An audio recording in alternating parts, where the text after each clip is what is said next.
Hello बच्चों, आज हम सीखते हैं डिस्काउंट। जैसे आपको चैप्टर है कौन सा, प्रॉफिट लॉस डिस्काउंट। इसमें हम देखते हैं कॉस्ट प्राइस, सेलिंग प्राइस और मार्केट प्राइस। इन तीनों प्राइस के बीच में क्या रिलेशन है, कैसे हम आइडेंटिफाई करते हैं, बिना फॉर्मूला यूज किए आप कैसे इसका आंसर आप कर पाओगे, इनके बीच का रिलेशन। जैसे हमने कहा कॉस्ट प्राइस हम किस प्राइस को कहते हैं, वो प्राइस जिसपे कोई आर्टिकल आप बाई करते हो। कुछ चीजें, जैसे मैं पेन खरीदने गया तो मैंने इसको कितने पे खरीदा, यही इसका क्या हो जाएगा, कॉस्ट प्राइस। और मैं इस पेन को बेचने के लिए अगर जाऊंगा तो जिस दाम पे, जिस प्राइस पे मैं इसको सेल करूंगा, that is a selling price. और तीसरा प्राइस कौन सा है, मार्केट प्राइस की बात करते हैं। मार्केट प्राइस क्या होता है, मार्केट प्राइस वो प्राइस होता है जो इस आर्टिकल पे मेंशन रहेगा, that price is known as market price. ये तीनों प्राइस के बीच में थोड़ी सी आपको इंफॉर्मेशन है। और अगर मैं देखूं, जैसे मैं किसी प्राइस को, अगर मान लो कोई आर्टिकल आपने 100 रुपीज में खरीदा है, इसको आपने बाई किया 100 रुपीज में, और इसको मैं बेच रहा हूं किसके बीच में, सेलिंग प्राइस मान लो 120 रुपीज में आपने इसको सेल किया, और ये इसका अंकित मूल्य, जैसे इस पे जो आप इसको कहते हो मार्केट प्राइस कितना है आपका, 140 रुपीज। मैं कह रहा हूं कि मेरे पास डिस्कस करने के लिए दो चीजें हैं। एक तो प्रॉफिट लॉस क्या होगा, प्रॉफिट होगा या लॉस होगा, और तीसरी बात क्या है, डिस्काउंट की बात हम करते हैं। तो मैं कह रहा हूं किन दो प्राइस के बीच में डिस्कस करते हैं। जैसे अगर मैं प्रॉफिट की बात करूं या लॉस की बात करूं, मुझे फायदा या नुकसान किन दो प्राइस के बीच में हो सकता है। मैं किसी आर्टिकल को जिस दाम पे खरीद रहा हूं और जितने में बेच रहा हूं, इन्हीं दोनों के बीच मुझे या तो लाभ होगा या तो हानि होगी, या तो प्रॉफिट होगा या फिर लॉस होगा। अगर मैं देख रहा हूं, जैसे मैंने 100 रुपए में कोई आर्टिकल खरीदा और 120 रुपए में इसको बेचा, तो टोटल मुझे फायदा होगा या नुकसान, मुझे 20 रुपीज का फायदा होगा यहां पे।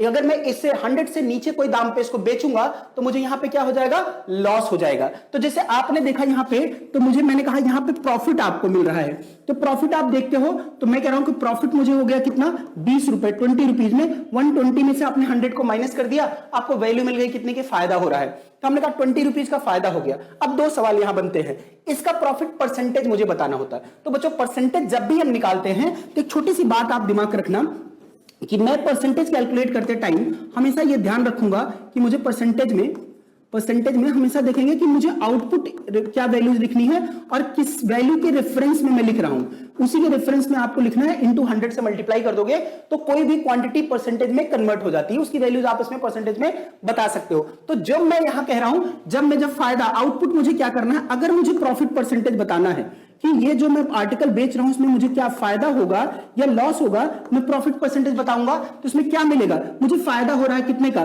मैं कहा प्रॉफिट कितने का हो रहा है, 20 का।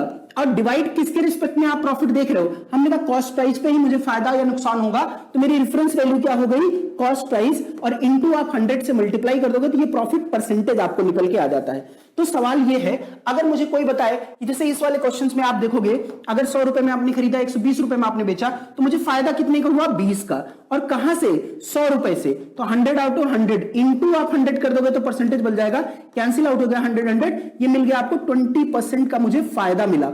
ये मेरा हो गया प्रॉफिट परसेंटेज। सेम एज अगर मैं आपसे कहूं कि आप बताओ डिस्काउंट कितना का मैंने दिया, तो मैं कह रहा हूं कि डिस्काउंट देखने के लिए जब मैं किसी चीज की छूट देता हूं तो छूट मैं किस प्राइस पे दे पाऊंगा, छूट मैं कहां पे दूंगा, जो मार्केट प्राइस मेंशन होगा, यानी किसी आर्टिकल पे जो दाम आपने मेंशन किया है उसी पे मैं छूट दे सकता हूं। तो मैंने कहा अगर 140 रुपए उससे मेंशन था और मैं इस आर्टिकल को 120 रुपए में बेच रहा हूं, तो मैंने कितने रुपए की छूट दी, तो मैं कह रहा हूं यहां पे मुझे डिस्काउंट मिलेगा। तो ये डिस्काउंट हमने दिया कितने का, हम कह रहे हैं कि डिस्काउंट निकालने के लिए एमपी माइनस एसपी करते हैं। एमपी मार्केट प्राइस में से सेलिंग प्राइस आप माइनस कर दोगे तो आपको डिस्काउंट मिल जाएगा। तो ये डिस्काउंट हमने दिया कितने का, 140, 140 में से 120 माइनस करोगे तो आपको 20 रुपीज का डिस्काउंट मिल गया। मैं कह रहा हूं कि अगर मुझे दूसरा यहां से पूछ ले कि इसका डिस्काउंट परसेंटेज क्या होगा, तो मैं ये कैसे कैलकुलेट कर सकता हूं, मैंने कहा मुझे डिस्काउंट परसेंटेज बताना है, इसका परसेंटेज वैल्यू।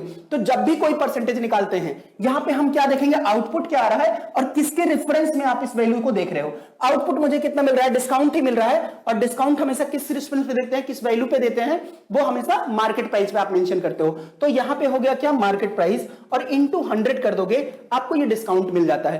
तो यहां पे देखो 20 रुपीज का मैंने डिस्काउंट दिया, और 20 का कितने में से, 140 में से 140 में इंटू आप 100 कर दोगे तो आपको वैल्यू मिल जाएगा कितना, ये परसेंटेज हो जाएगा। अगर मैं 0 0 से कैंसिल कर दूं, 2 1 जा 2, 2 7 जा, तो 1/7 हो गया इंटू 100। अगर मैं इसको परसेंटेज में बदलूंगा तो ये आपका हो जाएगा कितना 14:2/7%। आप डिवाइड करके इसको देखते हो, ये डिस्काउंट परसेंटेज है। मेरे प्यारे बच्चों, ये चीज तो आप समझते ही हो और इसमें आप वैल्यूज बता सकते हो, प्रॉफिट भी बता सकते हो, डिस्काउंट। लेकिन सवाल ये नहीं है, सवाल ये है कि अगर मुझे मार्केट प्राइस से, कॉस्ट प्राइस से डायरेक्ट सेलिंग मार्केट प्राइस के बीच रिलेशन देखना हो, आप इसको सॉल्व करते हो, वैल्यूज निकालते हो कॉस्ट प्राइस और मार्केट प्राइस के बीच में। अगर आप इन दोनों इक्वेशन को सॉल्व करोगे तो आपको एक रिजल्ट निकल के आता है CP/C आप MP, इन दोनों के बीच का जो रिलेशन है हम इसको आइडेंटिफाई करते हैं और यहां पे लिखेंगे 100 माइनस कितना जो डिस्काउंट परसेंटेज होता है और divide by 100 plus profit percentage. ये हम फॉर्मुलेशन करते हैं, पर हमारे लिए दिक्कत ये आ जाती है जब हम डिस्काउंट परसेंटेज को फ्रैक्शन वैल्यूज में दिया रहे या प्रॉफिट परसेंटेज आपको फ्रैक्शन वैल्यू में दिया रहे तो हमारे लिए सॉल्व करना बहुत मुश्किल हो जाता है। हम क्या करते हैं, इसको बिना फॉर्मूले के, बिना किसी एक्सप्लेनेशन को आप डायरेक्टली कैसे सॉल्व करोगे। मैं कह रहा हूं अगर मुझे प्रॉफिट दिया है, प्रॉफिट परसेंटेज कहीं मेंशन है और मुझे डिस्काउंट परसेंटेज मेंशन है, तो मैं डायरेक्ट मार्केट प्राइस, अगर मुझे कॉस्ट प्राइस पता है तो मैं मार्केट प्राइस कैसे बता सकता हूं। इसके लिए अगर मुझे सॉल्व करना होगा तो मैंने आपको कहा कि प्रॉफिट परसेंटेज होता क्या है, इस परसेंटेज को रेशियो बताने के लिए जो भी परसेंटेज दिया रहे उसमें 100 से आप डिवाइड कर दो। अगर 100 से डिवाइड करोगे तो ये प्रॉफिट अपॉन कॉस्ट प्राइस आपको मिल जाएगा। अब ये परसेंटेज जो रेशियो में बदला है, इसी रेशियो पे मैं इस परसेंटेज के बेसिस में किसी कॉस्ट प्राइस और सेलिंग प्राइस के बीच आप एक रेशियो निकाल सकते हो। दूसरा, आपने देखा डिस्काउंट अगर मैं लिखता हूं तो मैं डिस्काउंट अपॉन क्या लिखता हूं, मार्केट प्राइस। तो डिस्काउंट अपॉन मार्केट प्राइस में अगर आप देखोगे तो जो भी डिस्काउंट परसेंटेज दिया रहेगा उसको आप रेशियो में कन्वर्ट कर लेना। ये हमेशा ये रेशियो जो बनेगा वो डिस्काउंट अपॉन क्या हो जाएगा, मार्केट प्राइस के बीच में। तो मैं अगर डिस्काउंट मिल गया तो मैं इनके बीच में एसपी और किसका, सेलिंग प्राइस और मार्केट प्राइस के बीच का रेशियो देख सकता हूं। तो क्या रेशियो आ जाएगा इन दोनों को। और अगर मैं आपको एक बात बताऊं कि जब मैं रेशियो सॉल्व करता हूं तो रेशियो में आपने देखा है कि अगर मुझे A/B पता रहे, जैसे 2:3 आपको दिया है और B/C अगर मुझे दिया है, यहां पे हमने किया 4:5 अगर है, तो मुझे अगर A/B/C निकालना होता है तो हम क्या करते हैं बच्चों, यहां पे जो कॉमन है, जैसे B यहां पे कॉमन है तो मैं इस वाले कॉमन का मल्टीप्लाई इसमें कर देता हूं, जैसे 4 का मल्टीप्लाई ऊपर कर दो और इस 3 का मल्टीप्लीकेशन इसमें कर दो, तो आपको ये रेशियो मिल जाएगा डायरेक्टली ABC का। तो ये हो जाएगा 4×2 = 8 और कितना 4×3 = 12 और यहाँ पे 3C की वैल्यू, B की वैल्यू ऑलरेडी आप लिखे हो 12, C की वैल्यू यहां लिख लोगे 3×5 = 15। ये ABC के बीच रेशियो निकल जाता है। अब अगर ये रेशियो मेंशन हो जाए तो हम बहुत आराम से इसकी वैल्यूज आप बता सकते हो, क्या यहाँ पे टर्म्स आएगा, A कितना होगा, B कितना होगा, इस रेशियो के हेल्प से। तो हम कह रहे हैं कि अगर मुझे कोई चीज दिया है जैसे प्रॉफिट और लॉस में, तो जैसे एक एग्जांपल के तौर पे आप इसमें देख लेते हैं। हमने कहा अगर मान लो किसी व्यक्ति किसी आर्टिकल प्राइस पे, किसी का कॉस्ट प्राइस आपने खरीदा कितने में, हमने कहा मान लो 240 रुपए में आपने कोई आर्टिकल खरीदा है 240 रुपीज, इसकी कॉस्ट प्राइस मुझे मेंशन हो या गिवन हो और आपको दिया है कि मैंने इस पे प्रॉफिट कमाया है, प्रॉफिट आपने इस पे 20 रुपए कमाया, 20% है और इस पे डिस्काउंट भी आपने दिया है कितना, हमने कहा डिस्काउंट भी आपने अगर 10% का डिस्काउंट दिया है या 20% का, सिंपल सी बात आप ले लो, इसमें 20% का डिस्काउंट भी मैं दे रहा हूं।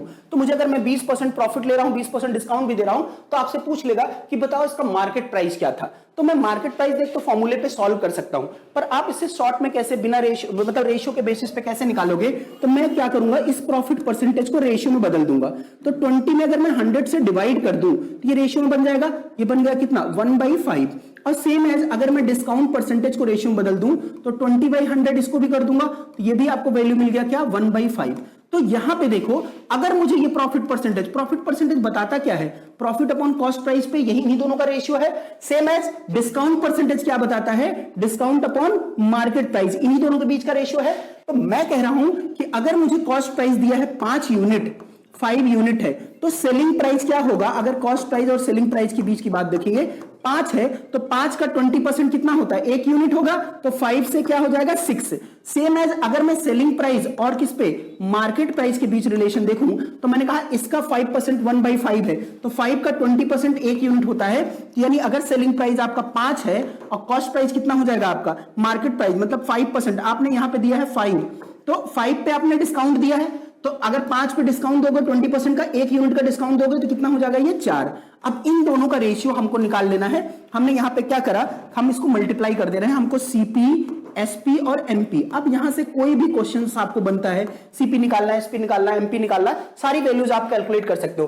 पहले इन तीनों का रेशियो एक सम अप कर दो। मैं कह रहा हूं कैसे करूंगा, इन दोनों में कॉमन सेलिंग प्राइस है, तो सेलिंग प्राइस यहां 4 है, यहां 6 यूनिट है, इसको बराबर कर लेते हैं। बराबर करने के लिए क्या करेंगे, इस वाले सेलिंग प्राइस में, जैसे ये वाली वैल्यूज में आप क्या करोगे, मल्टीप्लाई कर लोगे इस 4 का, तो हमने यहां पे 4 से मल्टीप्लाई कर दिया, और इसमें किससे मल्टीप्लाई कर दिया, इसमें इस वाले सेलिंग प्राइस 6 से। अब एक काम और करते हैं, इसको छोटा बनाने के लिए हम क्या करते हैं, कैंसिल आउट कर लेंगे। जैसे 2 से कट जाएगा 3, 2 से कट जाएगा ये 2 2 जा 4, तो दोनों जिस वैल्यू से कट रही है पहले इसको कैंसिल भी कर लेंगे, बाद में सिंप्लीफाई आपको नहीं करना पड़ेगा। आप नहीं भी करोगे तब भी आंसर सेम आएगा। तो 2 का आपने मल्टीप्लाई किया, 5 2 जा 10, 6 2 जा 12 हो गया, यहां भी 3 4 जा 12 और 3 5 जा 15, तो आपको ये तीनों की वैल्यू मिल गई। अब अगर तीनों आ गया तो मेरे क्वेश्चंस में चाहे जो भी आपसे पूछ रहा होगा, जो भी क्वेश्चंस दिया होगा, मैं डायरेक्ट इसको इक्वेट कर सकता हूं। मैंने कहा मुझे कॉस्ट प्राइस कितना, 10 यूनिट, मैंने बेचा कितने में, 12 यूनिट में, और कितना टोटल मार्केट प्राइस कितना था, 15 यूनिट था। अब कुछ भी पूछ रहा है, मेरे से क्वेश्चन दिया है कॉस्ट प्राइस आपका 240 है, तो मैंने कहा ये जो 10 यूनिट है ये किसके बराबर हो जाएगा, 240 रुपीज के, 240 रुपीज का। तो मैंने कहा एक यूनिट की वैल्यू आपको कितना हो गया, 24 रुपीज। तो एक यूनिट की वैल्यू आपको 24 आ गया। मुझे यहां पे बताना है मार्केट प्राइस कितना होगा।